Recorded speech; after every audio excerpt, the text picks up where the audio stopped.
Morning, or I guess good afternoon now, just on the cusp. Thanks everyone for joining. We're just going to give a couple of minutes for people to sign on, and then we'll start our formal program. I do just want to mention, as people are signing in, we are recording.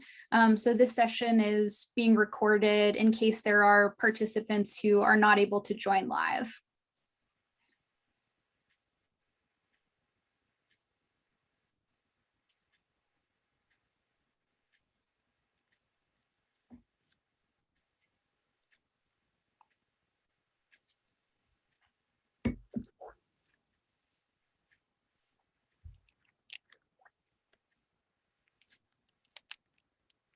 And for those of you who are signing in now, just a quick mention that the report that we'll be covering, as well as some supporting materials, are now available to read and download from our website.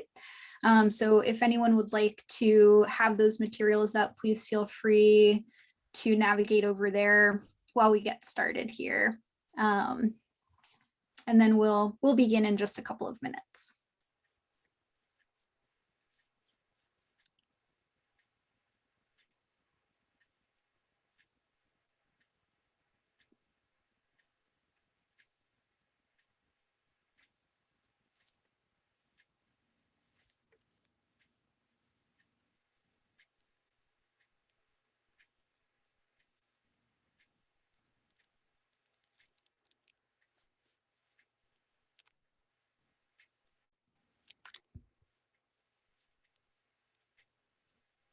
All right, well, I think that we will get started here. Good afternoon. My name is Joanne Kilgauer, and I'm the Executive Director of the Ohio River Valley Institute. I'm very pleased to welcome you to the release of our new report titled Carbon Capture, Use, and Sequestration Would Decarbonize the Electric System in the Worst Possible Way. This report, again, is now available to read or download on our website, and it examines the profound economic and environmental drawbacks of widespread CCUS adoption in the power system. Before we begin, I'd also just like to note for people just joining and remind those who've been on that we are recording this session in case anyone who wanted to hear the remarks but wasn't able to join live would like to review them later. So as we move through this presentation, feel free to put any questions that you may have in the chat, and we will organize all the questions for a question and answer session at the end of our prepared remarks. We will try to get to as many questions as we can, but if we are not able to answer your question in the allotted time, we will follow up with you individually. So a note about the report. What we know about CCUS expansion is that with a price tag of $100 billion per year, CCUS expansion would spark outrage if its costs showed up in our electric bills. But many legislators seem to be coalescing around bills that would make us pay through our taxes instead. With the release of this report, our team aims to articulate what is at stake for residents in the Ohio Valley region and throughout the country if Congress acts to incentivize the adoption of CCUS in the electric sector. Today, I'm joined by the authors of the report, Sean O'Leary and Ben Hunkler, who will also be available for individual meetings, briefings, or discussions following today's release. Please feel free to reach out to Ben to request an individual briefing if you'd like additional information following this webinar. His email address will be posted in the chat for your reference. Now I'm pleased to pass the microphone to Sean O'Leary, senior researcher with the Ohio River Valley Institute and lead author of the report. Sean? Yep, thanks a lot, Joanne. And Ben, if we could pull up the report, that would be great. And as you can see, as Joanne mentioned, the title, CCUS Energy System Decarbonization in the Worst Possible Way, which I guess kind of gives away the conclusion, but I'll try to make it entertaining as we go through. Ben, if you could go to the diagram. Just to be clear, when we talk about carbon capture, use, and sequestration, we're actually talking about a suite of technologies that can be used in different circumstances to capture carbon emissions before they hit the atmosphere. And those various technologies can be used in a variety of settings.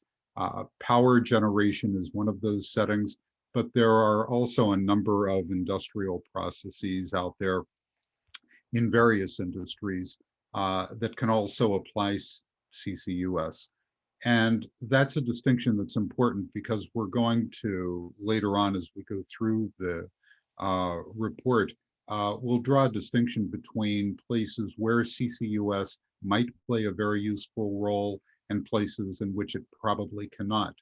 The other thing that I'd like to point out is that when we talk about the U and the S in CCUS, use or sequestration, we're talking about two destinations for carbon that is captured in the power sector and in other sectors. Some of that carbon would be injected underground, where it would be stored in most cases permanently. But there is some portion of captured carbon that can be used for other purposes. Right now, the principal alternative use for captured carbon is enhanced oil recovery. Literally, the carbon is injected into usually wells that are nearing the end of their productive life to help extract the last affordable resources from those wells.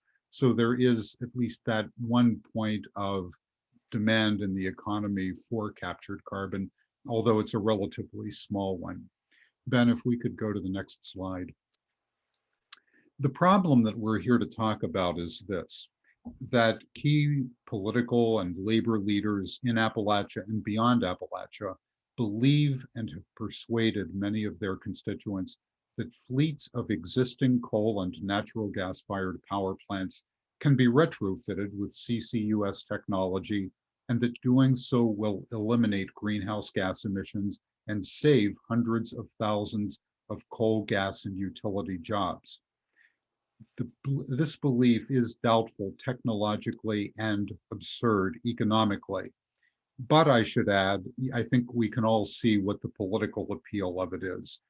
The potential ability to, on the one hand, reduce carbon emissions, which appeals strongly, obviously, to those who are heavily concerned about global warming, combined with the salvation, or at least the purported salvation, of many, many jobs in coal and natural gas, which appeals obviously to folks in regions of the country that are not the most on board with energy transition. And as a result of that, the cause of carbon capture and sequestration has drawn support from a wide variety of points on the political compass. Ben, if you could go to the next slide. And that's apparent in a series of bills that have been introduced into Congress specifically for the purpose of promoting CCUS. Now, I know that the slide that's appearing right now is probably almost impossible to read, but the chart that you see here does appear in the report, and I would encourage you to go there to see it. The chart lists a series of, I think it's 13 bills here, although that's not all of them. But it lists a series of 13 bills, and the little X's in the box indicate specific provisions that are contained in those bills that would help promote CCUS, but that also would help do it in a way that would be spectacularly not cost effective. Ben, if you could go to the next slide. The bills that are listed in the chart would all amend Section 45Q of the tax code, which provides tax incentives to emitters of carbon, and they include power plants, factories, and other facilities that I mentioned a moment ago. And they would do so specifically in return for capturing and storing carbon or putting it to use in oil production or other functions. There are four key provisions of the various bills. Some bills address all four of these items, but most of them address only one or two. But the first key provision is that it would take the existing Section 45Q credit and increase the value of the tax credits to a level that's equal to, or in many cases, greater than the actual cost of CCUS implementation and operation. The second major revision would be that it would convert what is currently a tax credit for which the taxpayer has to have sufficient tax liability into a direct payment for which the taxpayer would be eligible regardless of their tax status. The changes would also allow changes in corporate formation and partnership arrangements that would provide additional tax benefits, which is important in the acquisition of financing for CCUS.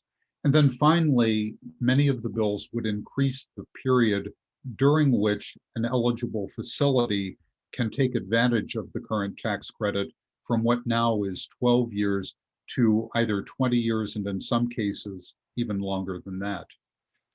And so what Orvie did with Ben's help and Joanne's is that we asked ourselves the question, what would the effect be if the proposed bills actually worked as they're intended to, and they enabled coal and gas to retain their current shares of power generation? Ben, if you could go to the next slide. And that's a really important point, because to have a major impact on emissions and jobs, it's important that CCUS actually work in the electric power sector, because that sector represents 3/4 of CCUS's potential market. Real quickly, the two charts that you see here show that when you're talking about coal, which means, of course, jobs in coal mining and also in coal power generation, that the electricity sector makes up or consumes over 90% of all the coal that's produced. And on the natural gas side, electricity generation only represents a little bit less than 40% of all the natural gas that's consumed. But it's also worth pointing out that another 28%, that combination of 15, 10, and 3 that you see for residential, commercial, and transportation, that portion of gas consumption doesn't lend itself to CCUS. It's only electricity generation and the 33% that you see in industrial that do. And so the major point here is that because 90% of CCUS or of coal consumption is based in electricity, and more than half of the potential application of CCUS for natural gas is in the electric sector. If CCUS doesn't work in that sector, then it goes from being a potential primetime player to, at best, a sideshow. And so, Ben, if you could go to the next slide.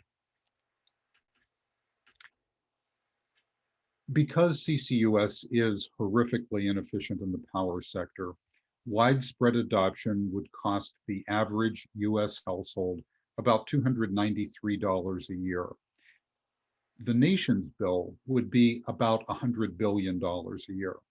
Now, if you go to the report, you will see the basis for those findings, the sources from which we identified the cost per ton for the capture of CCUS, both its capture and its storage, and how that translates into the effects on your electric bill. But the net effect would be this: residential rates, if, and I emphasize this, if the cost for CCUS were to show up in your electric bill, in other words, if that cost were simply passed through, based on the amount of electricity you use, residential rates in the US would go up by about 21%, which is on average about $25 a month added to everybody's electric bill. Now, total prices for electricity, which include not just residential, but also industrial and commercial, would go up by 25%. And the reason the total increase would be greater than the residential increase is that of the three categories, residential, commercial, and industrial, residential rates are already the highest. And so the dollar increase that would be associated with CCUS would be proportionately less there.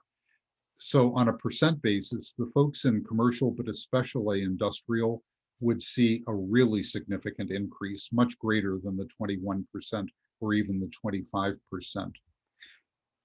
And so I think the other point that needs to be made, and you see this reflected in the chart, not all states would be treated the same in this. Again, we're talking about a hypothetical situation in which if the cost of CCUS were to show up in electric bills, the amount that would, the amount by which bills would increase would vary state by state based on the prevalence of coal and natural gas in their electricity systems. And some states like West Virginia, which is illustrated in the chart you see, would go from an average monthly bill of just under $122 up to $183, a more than $60 increase per month. Other states, and I'll go to the opposite extreme, Vermont, for instance, would see almost no increase because Vermont gets almost no energy from either coal or natural gas. Now, that's significant because, as I mentioned before, the purpose of many of the bills that are before Congress would be to compensate utilities and power generators at a level that's equal to or greater than the actual cost.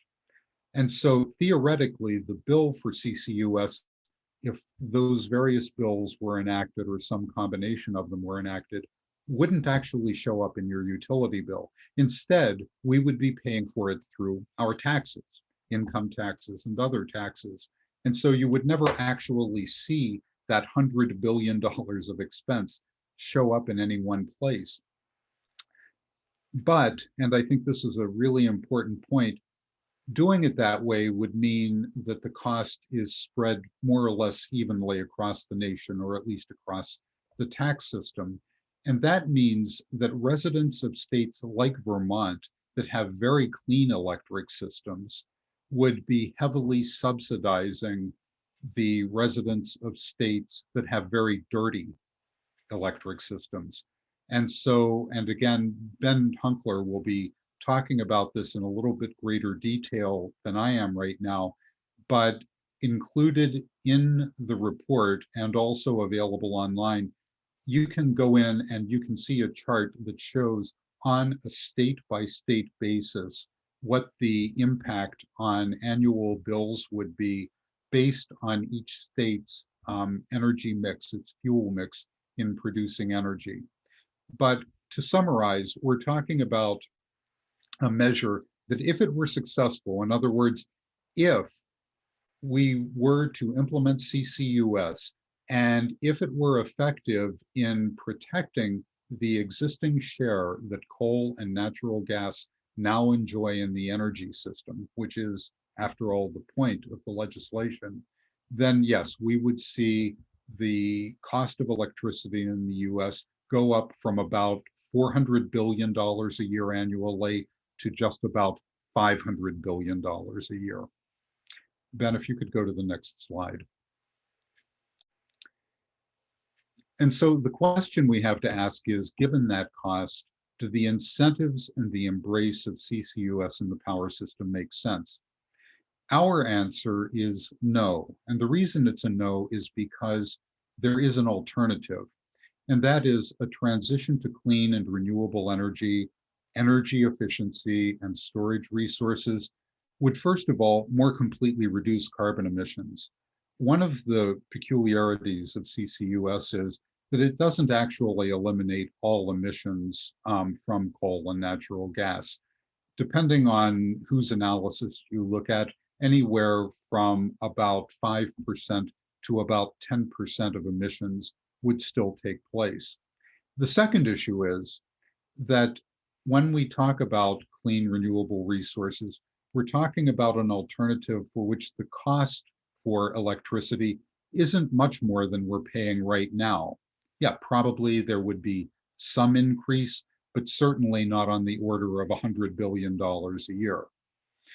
The third factor is that the transition to clean energy resources and energy efficiency would actually create far more jobs than would be saved by CCUS. And again, I understand the appeal politically to being able to say we're going to save a bunch of coal and natural gas and utility jobs. But the interesting thing is, and Orvie has shown this in other reports and work that we've done, that the transition to clean resources would actually create not just more jobs generally in the economy, but with the proper investments would actually create more jobs than would be saved in places like Appalachia that are the most coal and gas dependent. And we would be happy to talk about that subject in particular, either as a follow-up to this conversation or in other conversations going forward. But I would very much encourage you to visit the Orvie website to look at our reports where you can see greater detail on the job impacts of transition. And then finally, and I think again, very importantly, a transition to clean renewable resources would eliminate serious localized pollution and quality of life impacts that are caused by extracting and burning coal and gas. One of the shortcomings of CCUS as a technology is that while it would greatly reduce carbon emissions into the atmosphere, it would not do a great deal to alleviate the ongoing problems, the historical problems with coal and gas-fired generation, including particulate pollution, ground and soil pollution, and all the health and quality of life issues that stem from that. So the bottom line is that not only would a clean energy transition be cheaper, more economically productive, more creative of jobs, but it would also lead to a better quality of life and do a better job of addressing some of the serious health issues that accompany fossil fuel generation. Ben, next.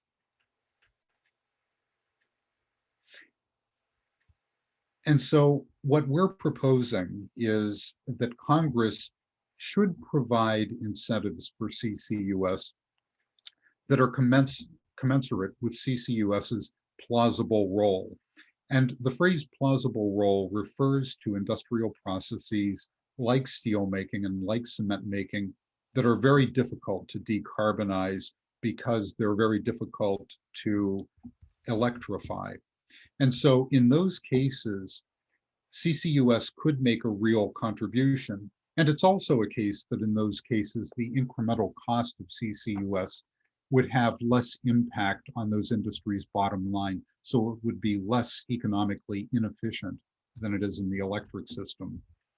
And so we think that public funding for CCUS research and development and implementation should be tailored in its amount and in its eligibility criteria to support those applications and to avoid becoming a distraction in the challenge of decarbonizing the power sector, a task for which CCS is unnecessary and uneconomic. And I would only add that the risk that we have, in addition to the unacceptable costs that are associated with CCUS in the electric sector, is that if it were widely embraced, then the commensurate problem with that would be that we would also be blocking implementation of clean energy solutions that would be far better for us all. And so that is the end of my remarks. You have access to the report. And now if I could, I'd like to hand it off to Ben, because earlier in my remarks, I mentioned that we had put together some charts that help illustrate some of the numbers that I talked about and take it down to an individual state level. So Ben, if you'd like to take it away. Sure, thank you, Sean. So as Sean mentioned, as part of this report, we created the series of interactive maps to help visualize how the price tag of broad-scale carbon capture adoption in the power system would be distributed across the US. We hope that these maps can be a useful resource for those interested in taking a deeper dive into the data, as well as a means to demonstrate how CCUS development might personally affect your expenses. I'm going to walk us through these maps to illustrate the correlation between the makeup of a given state's power generation and the amount by which the average electric bill would increase if the cost of CCUS adoption were to be subsidized by ratepayers. So the first of our three interactive maps demonstrates the fuel mix share of each US state, as well as the District of Columbia. First of all, we hope that this map might help to dispel some common misconceptions about the energy makeup of various US states. For example, you might think that power generation from renewable energy would be concentrated in places like California and the Pacific Northwest. But in fact, Great Plains states like Iowa, Kansas, and North and South Dakota boast some of the country's largest renewable shares due primarily to wind, which you can see here in this little drop-down menu when you hover over a given state. This menu shows the fuel mix share for North Dakota in this instance, and wind here is the third percentage from the bottom. So you can see that wind adds up to about 31% in North Dakota, 33% here in South Dakota. In Kansas, it's about 43%. And in Iowa, it's a pretty shocking 57.5%. Moving closer to home, in the popular imagination, Ohio Valley states comprise the historic heart of coal country. You might think that states in this region derive much of their power generation from coal. But as we can see in this map, while that narrative holds in states like West Virginia, where nearly 90% of the state's fuel mix is coal, and to a somewhat lesser extent in Kentucky, which has about 70% coal, and in Ohio, which draws about 37% of its power generation from coal. In Pennsylvania, which is commonly perceived as a coal state, coal makes up just over 10% of the state's power generation. The other fossil fuel in this map, natural gas, has composed a growing share of power generation in the Ohio Valley. It's more than half in Pennsylvania, 52.1%, and nearly that much in Ohio, which owes about 44% of its fuel mix to natural gas. In Kentucky, it's just over, or just under a quarter rather, and in West Virginia, it's less than 5%.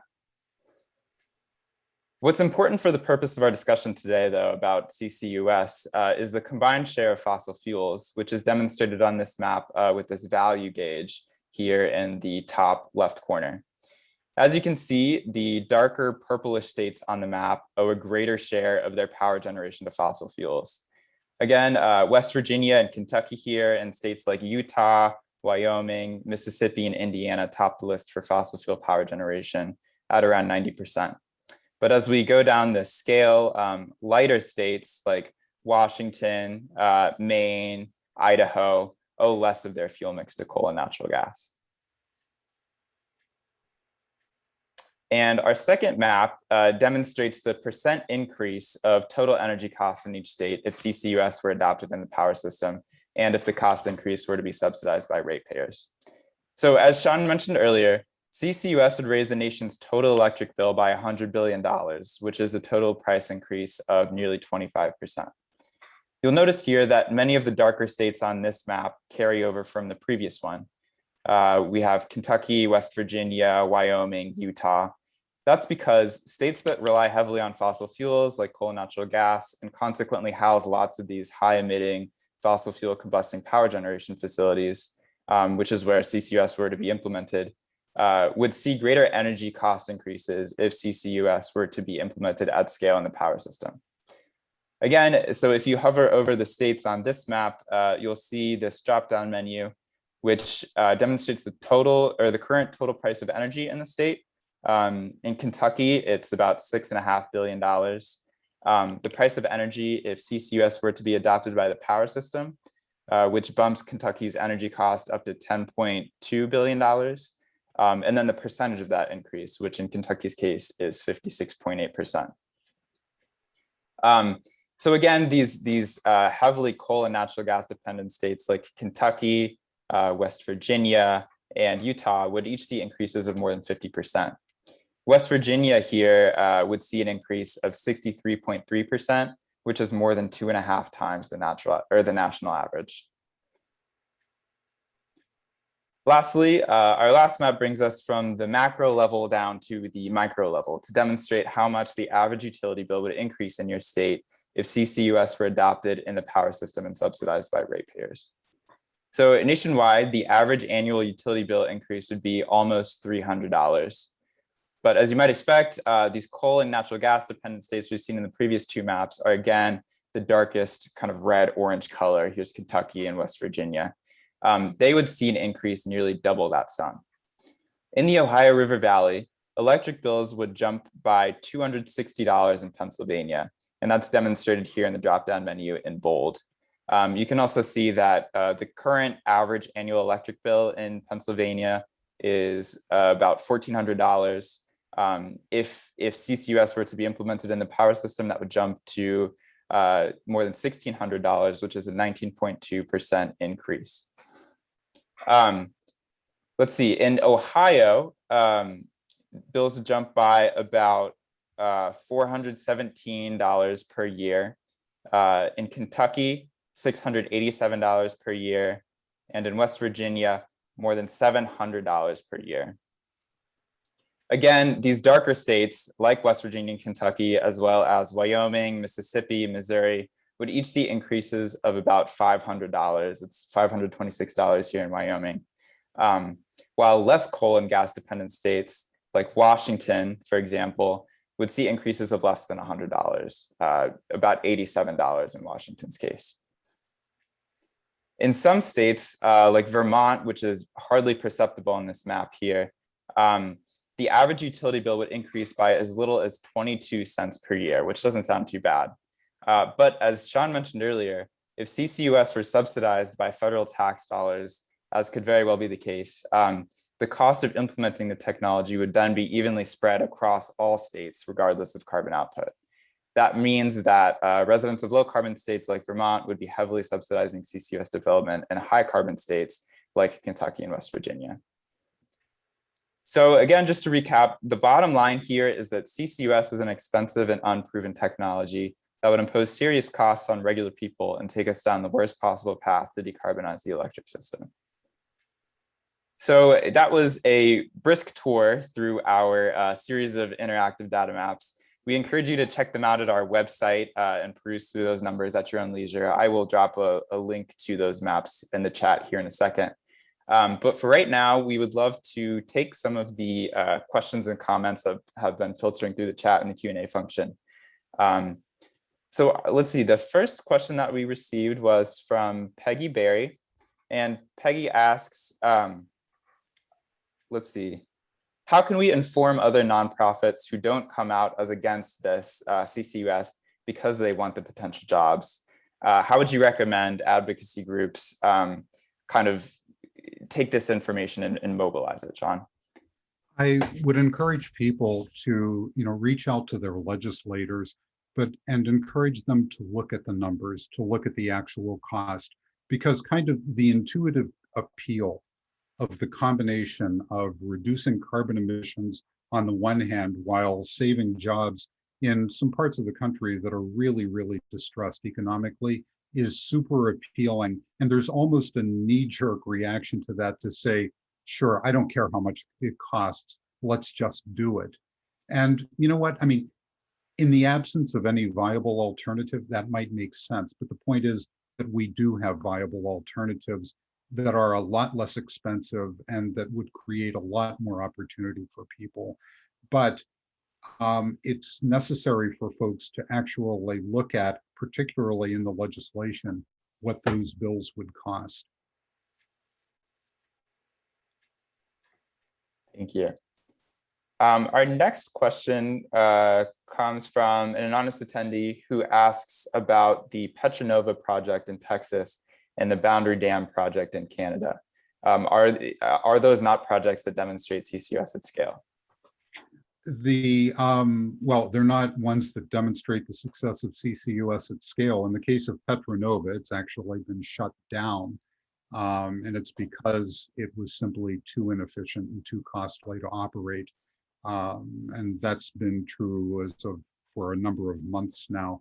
The Boundary Dam in Canada is a hydroelectric facility that is doing carbon capture and sequestration. It's just doing it at a cost that's even greater than the costs that were assumed in the report that we talked about, which goes to another point that I haven't discussed, which I'm sure many people who are on the call and who have researched this issue can talk about, which is that carbon capture and sequestration is, as I said originally, a suite of technologies, not all of which are proven, and that have not been actually tested and to operate at scale, meaning in full functioning gas and coal-fired power plants for a sustained period of time. In other words, we're still talking about a hypothetical solution in many cases, and there are people far more knowledgeable than I who can go into the technological challenges that are associated with CCUS. Our report actually made the happy assumption that CCUS would work. However, that is still a questionable proposition. Let's pivot to a question from James Van Nostrand, who asks, given that CCUS on a commercial scale has not been shown to be technologically feasible, what figures did you use to calculate the impact on electricity costs?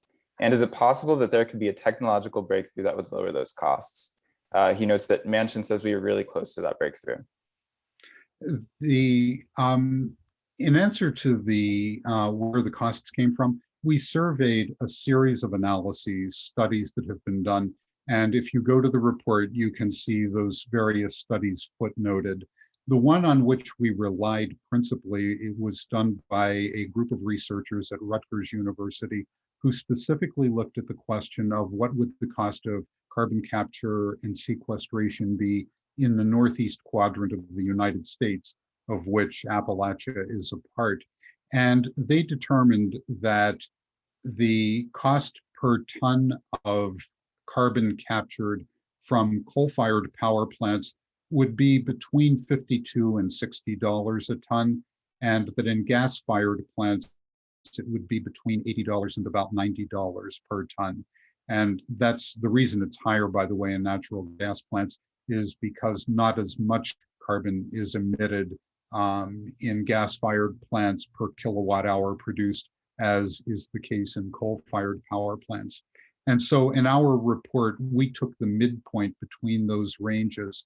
But I would emphasize that, again, there were, I think, 3 other reports that we looked at that arrived at figures that are very much in that same range. I'm sorry, the second part of the question is, might there be a technological breakthrough? The answer is probably not, and there are 2 reasons for that. The first reason is that when you look at the economics of coal and natural gas, they already are struggling to remain competitive with renewable resources on an unsubsidized basis for cost. And we make specific reference to this in the report, and you can see data from the Lazard levelized cost comparison, unsubsidized cost comparison for energy resources. And so the point is, which by the way, Joe Manchin acknowledged over the weekend in an interview, is that the coal and gas fired industry, power industries, frankly, can't afford to take on any additional costs because they're already behind on a cost basis with renewable resources. And that's why, not coincidentally, of course, that the bills, many of the bills before Congress would reimburse these utilities and power generators for CCUS at a rate that's equal to or greater than the actual cost, because they know that if the cost is going to have to be assumed, it will have to be assumed by taxpayers, since the industry can't afford to do it itself. The second issue, though, is that a breakthrough in cost isn't likely to make a significant difference, because right now, under the assumptions that we use that are kind of standard among everybody who's looked at this issue, we're talking about an increase in cost of $100 billion a year. A breakthrough, maybe it reduces that cost by a third or even a half, and it's only $50 billion per year. It's still way too much. we're not talking about a marginal difference where 20% one way or another would make a difference. We're talking about if it's more than about a $10 billion per year increase, then it's more expensive than alternatives that would actually do a better job, not just of reducing emissions, but also of addressing those localized pollution issues and creating more jobs. And so, no, there is no technological breakthrough that's going to reduce the cost that we assumed by 80 or 90%, which is what would be required to make it even a worthwhile topic for conversation. Sam Bernard notes that $100 billion per year is a staggering number, especially as Manchin is trying to cap the federal reconciliation bill at $1.5 trillion. Would this 45Q expansion alone eat up most of that $1.5 trillion? Well, okay, first understand that we are talking about a hypothetical situation. The hypothetical situation we assumed in our study was, as I mentioned in my earlier remarks, that let's say that the tax proposals, the bills before Congress, worked as intended. And by intended, what we mean is that it actually saved or preserved coal and gas-fired generation at the current shares that they have of the energy system.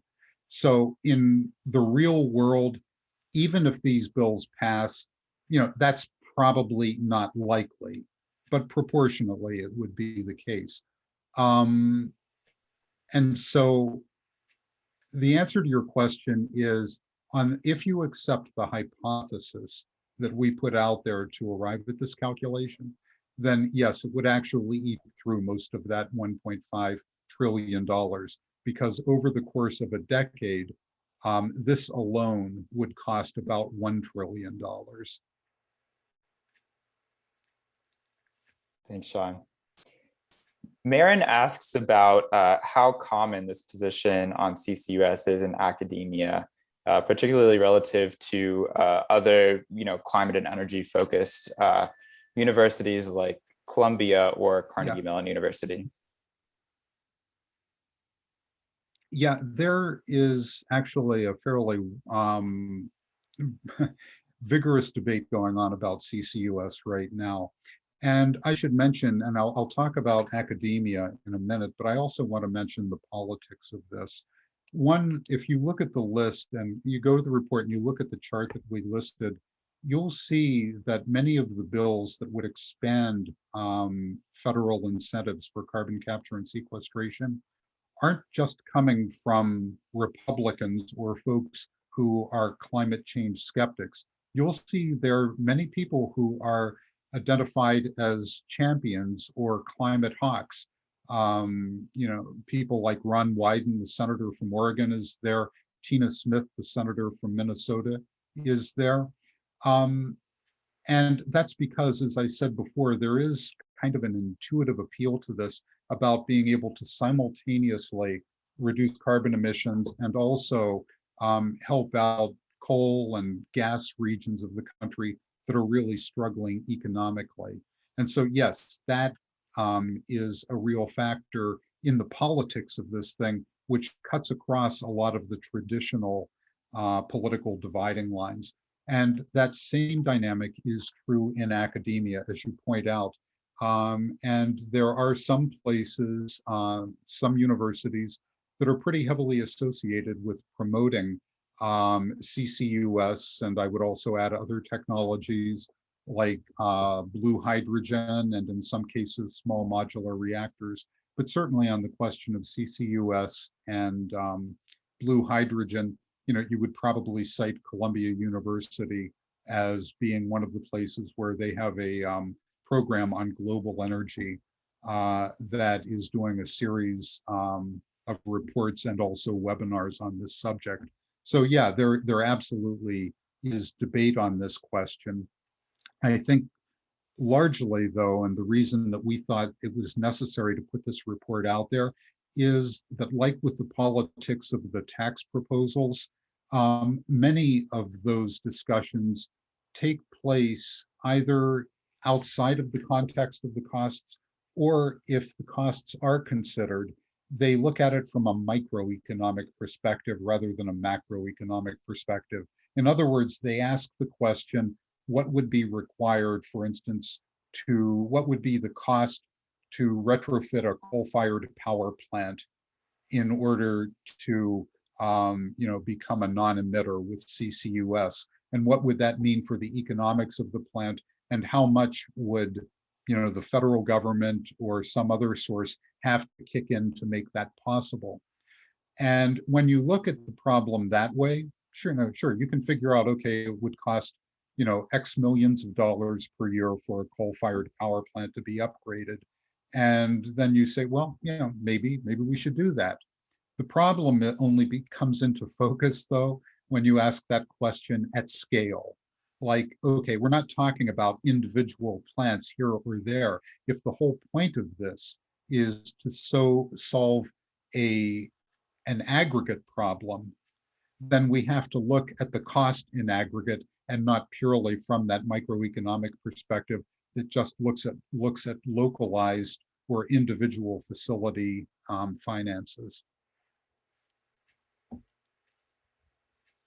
Sean, could you speak to the relation between CCUS and the petrochemical build-out in the US and specifically the Ohio River Valley?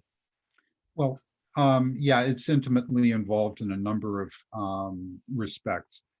First of all, as I think most of us are already aware, the mere extraction of natural gas in particular and its transmission and processing generates emissions that CCUS could theoretically help reduce.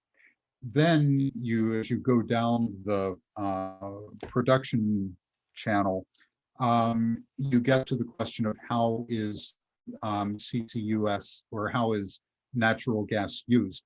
It can go into coal and gas-fired power plants, which is what we've been talking about primarily, but it also goes to petrochemical facilities, and that would include installations like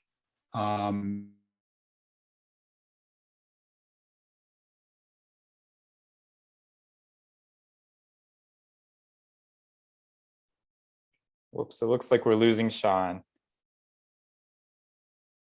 Hopefully he'll be able to hop on here in just a moment. There we go. He should be back. Anyway, it's also true of industrial applications like the ethane cracker in Beaver County.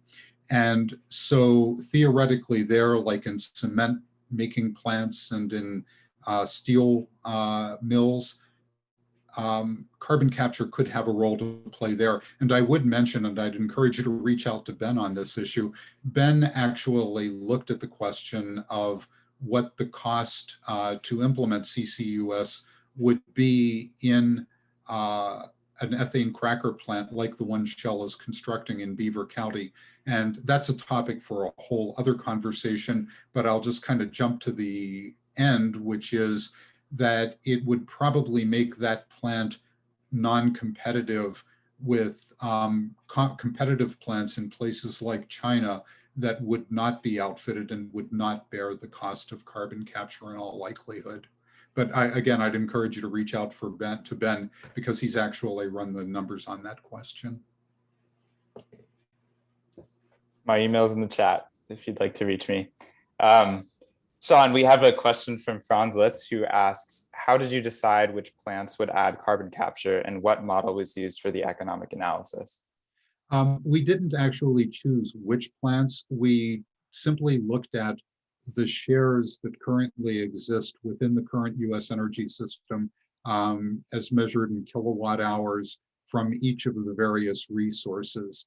We then applied to the number of kilowatt hours. When I say currently, we were specifically looking at 2020 data, which you can get from the EIA and for which there are links in the report.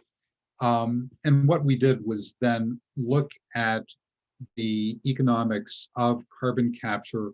We made an assumption that for the plants, and we assumed again that all current gas and coal-fired power plants could be retrofitted, and that after retrofitting that CCUS would capture 95% of the emissions that they currently generate and do so at a cost. In the case of coal, we assumed an average cost of $56 per ton. And in the case of natural gas, we assumed a cost of $85 per ton based on the studies that I alluded to earlier in the conversation. Another question from James Van Nostrand, who asks, would the research and development necessary to support additional development of CCUS also benefit the development of direct air capture technology? And do we need direct air capture to obtain the necessary reductions in greenhouse gas emissions? The answer to the first part of the question is yes, it would, because there is a relationship between CCUS and direct air capture.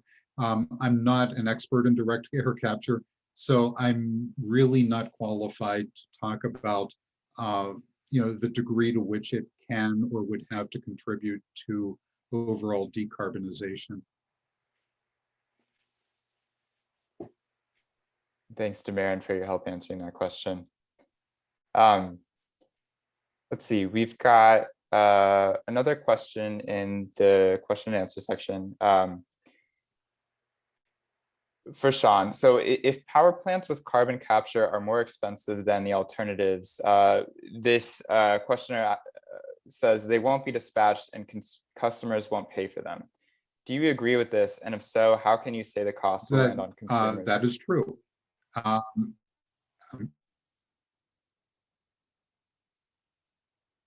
Well, the costs are going to land on, if it happens, and of course that's what we're trying, frankly, to prevent.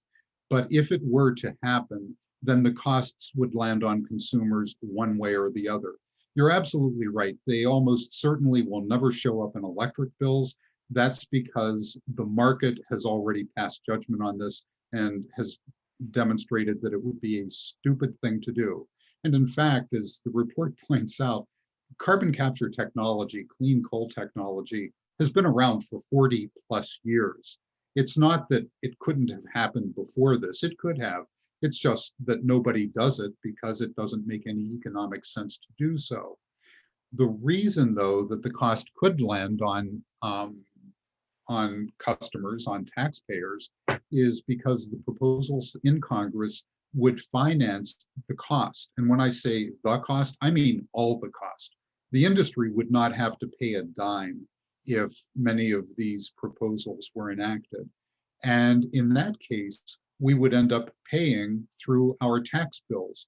We just wouldn't see it. It would come from general revenues to the tax system, financed primarily by income taxes, which are largely paid by individuals because we're at an all-time low right now with respect to the share of income taxes that are paid from the corporate sector. And so, yeah, one way or this were to happen, we would end up paying for it. It's just a question of whether it's through our electric bills or through our tax bills. But either way, the amount is the same. Thank you so much, Sean. And thank you very much to everyone who has joined and listened to the presentation.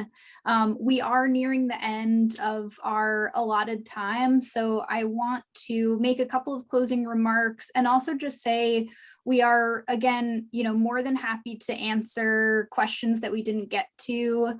In the case of questions that were asked anonymously, if you want to send us your contact information, we can follow up with you. Otherwise, we won't be able to identify you from the registration list. But feel free to do that, and we'll make sure to get to those. So yeah, again, thank you all so much for joining us today and hearing about these new findings, and many thanks to Sean and Ben for your excellent presentations and also responses to the questions that we received here. It's obvious from the chat that there's also a lot of knowledge about this issue within the community. So it's great to see this dialogue happening, and I hope that we can continue that moving forward. All the materials that we've covered here this afternoon are now available on our website. I know that Ben has posted some links in the chat, so feel free to navigate to those. And again, that includes the interactive maps that he shared. And again, please feel free to reach out to Ben directly to schedule a follow-up session for you or your organization. We very much appreciate the opportunity to share this work with you and appreciate you taking this time to hear this presentation and to join us for the launch of this report. Thanks so much, everyone. Take care.